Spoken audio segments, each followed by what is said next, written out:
And this holiday season, well, when all of us are separated by circumstance, I wanted to make a special video to say hello to each and every one of you.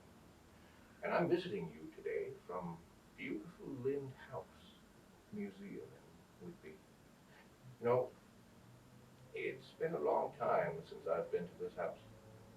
I haven't come down this chimney for almost 200 years.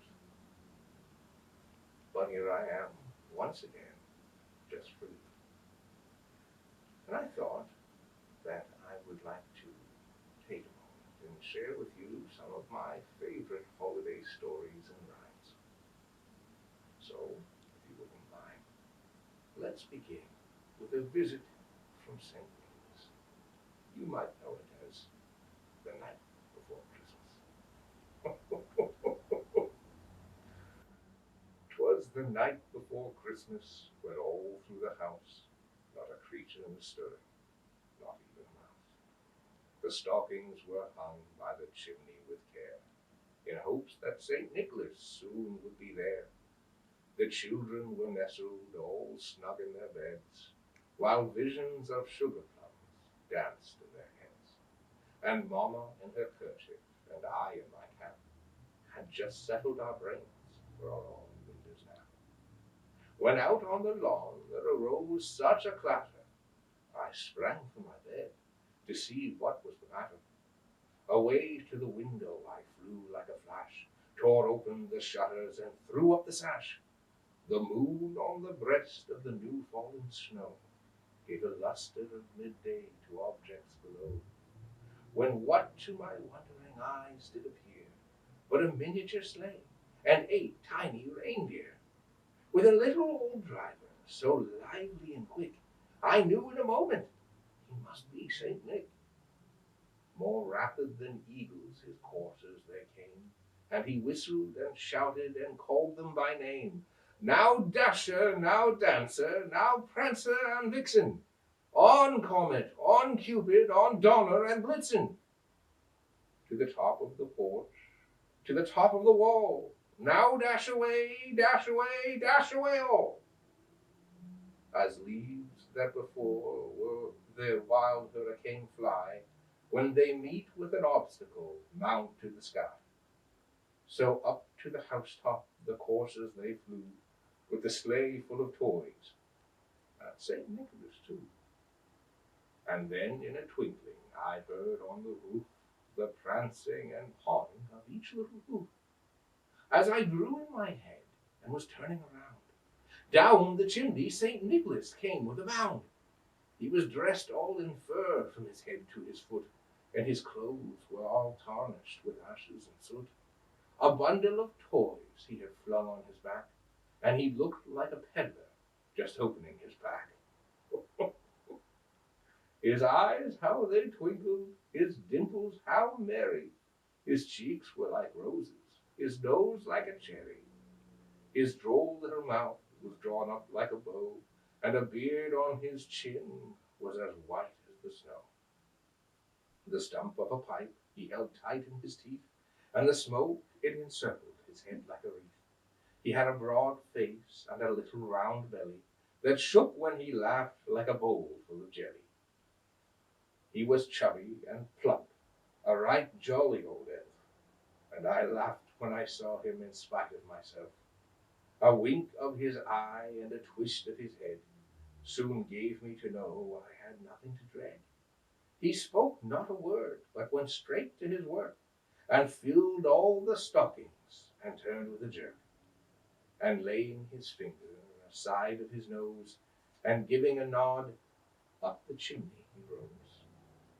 He sprang to his sleigh, to his team gave a whistle, and away they all flew, like the down of a thistle.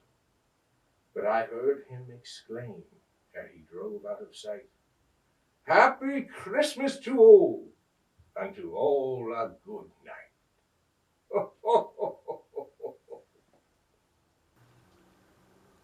That was a night before Christmas, or a visit from St. Nicholas.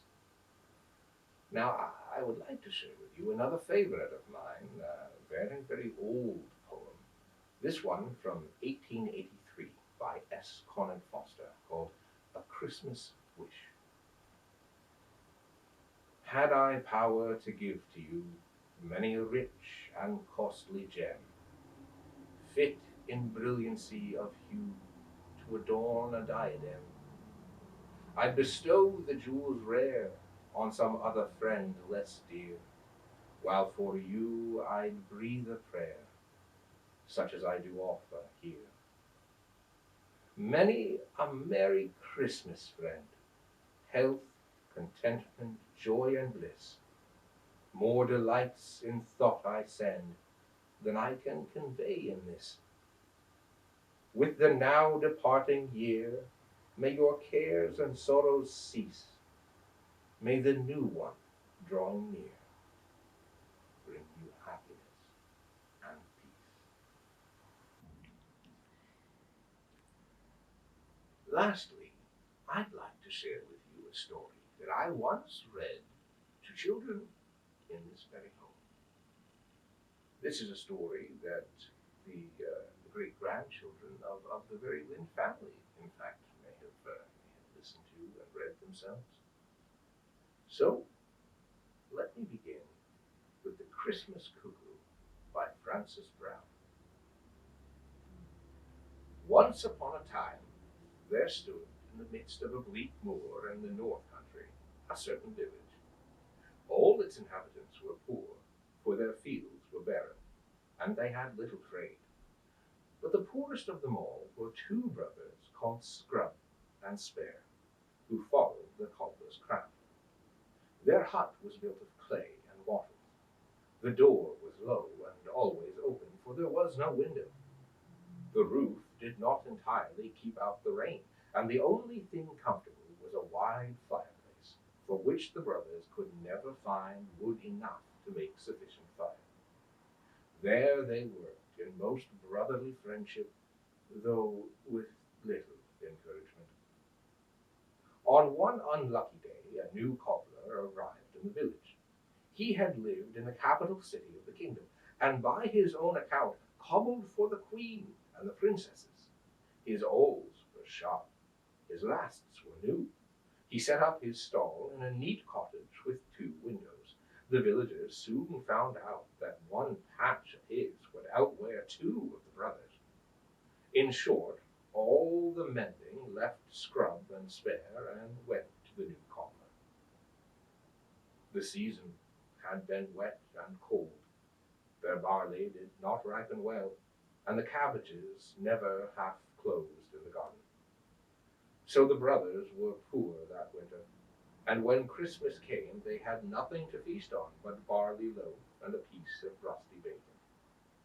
Worse than that, the snow was very deep, and they could get no firewood. Their hut stood at the end of the village. Beyond it spread the bleak moor, now all white and silent. But that moor had once been a forest. Great roots of old trees were still to be found in it, loosened from the soil and laid bare by the winds and rains. One of these, a rough, gnarled log, lay hard by their door, the half of it above the snow, and Spare said to his brother, "Shall we sit here cold on Christmas while the great root lies yonder? Let us chop it up for firewood. The work will make us warm." "No," said Scrub, "it's not right to chop wood on Christmas. Besides, that root is too hard to be broken with any hatchet." "Hard or not, we must have a fire," replied Spare. "Come, brother, help me with it. Poor as we are, there is nobody in the village will have such a Yule log as ours." Scrub liked a little grandeur, and in hopes of having a fine Yule log, both brothers strained and strove with all their might, till, between pulling and pushing, the great old root was safe on the hearth, and beginning to crackle and blaze with the red embers. In high glee the cobblers sat down to their bread and bacon. The door was shut, for there was nothing but cold moonlight and snow outside, but the hut strewn with fir boughs and ornamented with holly, looked cheerful as the ruddy blaze flared up and rejoiced their hearts. Then suddenly, from out of the blazing root, they heard, "Cuckoo! Cuckoo!" As plain as ever the spring bird's voice came over the moor on a May morning. "What is that?" said Scrub, terribly frightened. "Is it something bad?" "Maybe not," said Spare. And out of the deep hole at the side of the root, which the fire had not reached, flew a large grey cuckoo, and lit on the table before them. Much as the cobblers had been surprised, they were still more so when it said, "Good gentlemen, what season is this?" "It's Christmas," said Spare. "Then a Merry Christmas to you," said the cuckoo. "I went to sleep in the hollow of that old root one evening last summer, and never woke till the heat of your fire made me think it was summer again. But now, since you have burned my lodging, let me stay in your hut till the spring comes round. I only want a hole to sleep in. And when I go on my travels next summer, be assured I will bring you some present for your trouble." "Stay and welcome," said Spare, while Scrub sat wondering if it was something bad or not. "I'll make you a good warm hole in the thatch," said Spare, "but then you must be hungry after that long sleep. Here is a slice of barley bread. Come, help us keep Christmas." The cuckoo ate up the slice, drank water from a brown jug, and flew into a snug hole, which Spare scooped for it in the thatch of the hut. Scrub said he was afraid it wouldn't be lucky, but as it slept on, and in the days passed, he forgot his fears. So the snow melted, the heavy rains came, the cold grew less, the days lengthened, and one sunny morning the brothers were awakened by the cuckoo shouting its own cry to let them know that the spring had come. "Now, I'm going on my travels," said the bird, "over the world to tell men of the spring. There is no country where trees bud or flowers bloom that I will not cry in before the year goes round. Give me another slice of barley bread to help me on my journey, and tell me what present I shall bring you at the 12 months' end."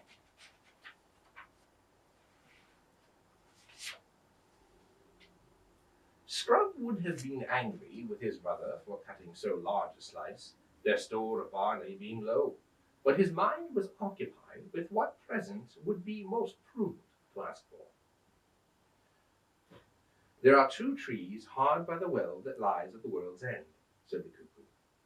"One of them is called the golden tree, for its leaves are all of beaten gold. Every winter they fall into the well, with a sound like scattered coin, and I know not what becomes of them. As for the other, it is always green like a laurel. Some call it the wise, and some the merry tree. Its leaves never fall, but they that get one of them keep a blithe heart in spite of all misfortunes, and can make themselves as merry in a hut as in a palace." "Good Master Cuckoo, bring me a leaf off that tree," cried Spare. "Now, brother, don't be a fool," said Scrub. "Think of the leaves of beaten gold. Dear Master Cuckoo, bring me one of them." Before another word could be spoken, the cuckoo had flown out the open door and was shouting its spring cry over moor and meadow. The brothers were poorer than ever that year. Nobody would send them a single shoe to mend, and Scrub and Spare would have left the village but for their barley field and their cabbage garden. They sowed their barley, planted their cabbage, and now that their trade was gone, worked in the rich village's fields to make out a scanty living. So the seasons came and passed. Spring, summer, harvest, and winter followed each other as they have done from the beginning. At the end of the latter, Scrub and Spare had grown so poor and ragged that their old neighbors forgot to invite them to wedding feasts or merrymakings, and the brothers thought the cuckoo had forgotten them too. when at daybreak on the 1st of April they heard a hard beat knocking at their door, and a voice crying, "Cuckoo! Cuckoo! Let me in with my presents!" Spare ran to open the door, and in came the cuckoo, carrying on one side of its bill a golden leaf larger than that of any tree in the North Country, and in the other side of its bill one like that of the common laurel, only it had a fresher green. "Here," it said, giving the gold to Scrub and the green to Spare. "It is a long carriage from the world's end. Give me a slice of barley bread, for I must tell the North Country that spring has come." Scrub did not grudge the thickness of that slice, though it was cut from the very last loaf. So much gold had never been in the cobbler's hands before, and he could not help exulting over his brother. "See the wisdom of my choice," he said, holding up the large leaf of gold. "As for yours, as good as might be plucked from any hedge. I wonder a sensible bird would carry the like so far." "Good master cobbler," cried the cuckoo, finishing its slice, "your conclusions are more hasty than courteous. If your brother is disappointed this time, I go on the same journey every year, and for your hospitable entertainment will think it no trouble to bring each of you whichever leaf you desire." "Darling Cuckoo," cried Scrub, "bring me a golden one." And Spare, looking up from the green leaf on which he gazed as though it were a crown jewel, he said, "Be sure to bring me one from the merry tree." And away flew Cuckoo. "This is the feast of all fools, and it ought to be your birthday," said Scrub. "Did ever man fling away such an opportunity of getting rich? Much good your merry leaves will do in the midst of rags and poverty." But Spare laughed at him, and answered with quaint old proverbs concerning the cares that come with gold, till Scrub, at length getting angry, vowed his brother was not fit to live with a respectable man, and taking his lasts, his awls, and his golden leaf, he left the wattle hut, and went to tell the villagers.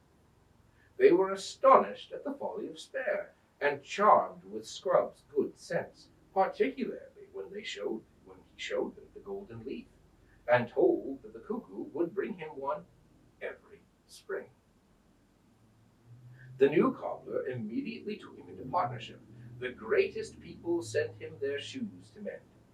Fairfeather, a beautiful village maiden, smiled graciously upon him, and in the course of that summer they were married, with a grand wedding feast, at which the whole village danced, except Spare, who was not invited, because the bride could not bear his low-mindedness, and his brother thought him a disgrace to the family.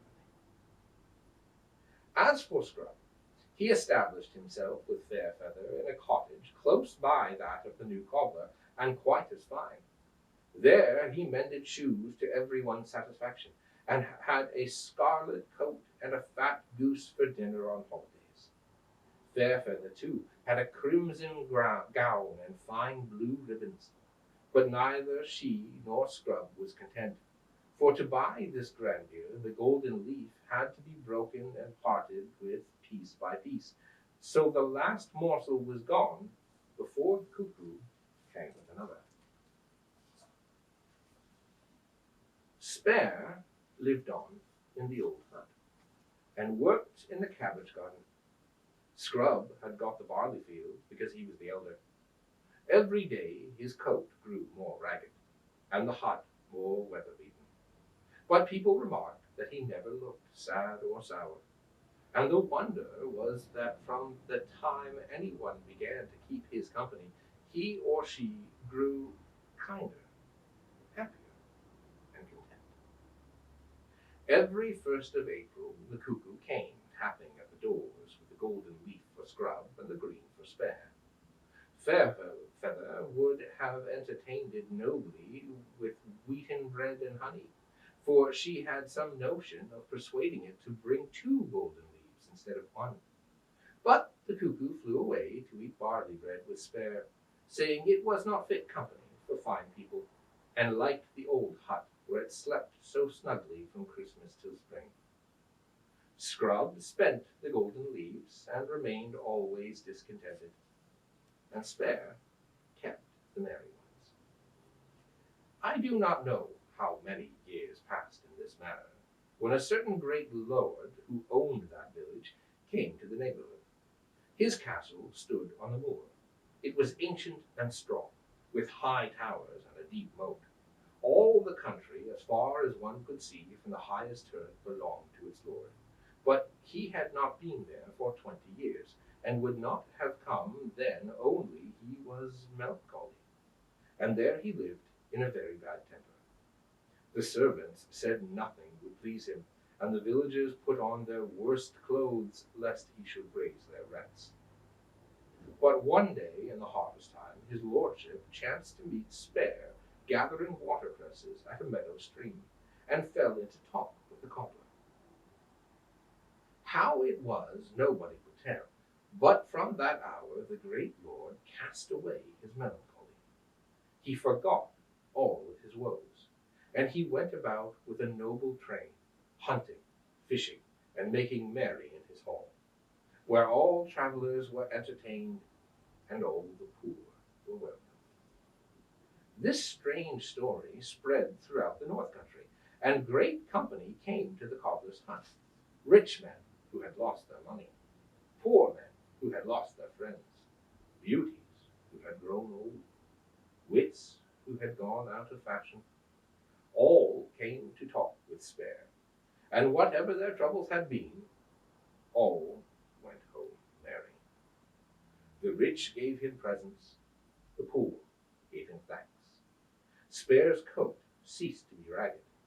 He had bacon with his cabbage, and the villagers began to think there was some sense to him.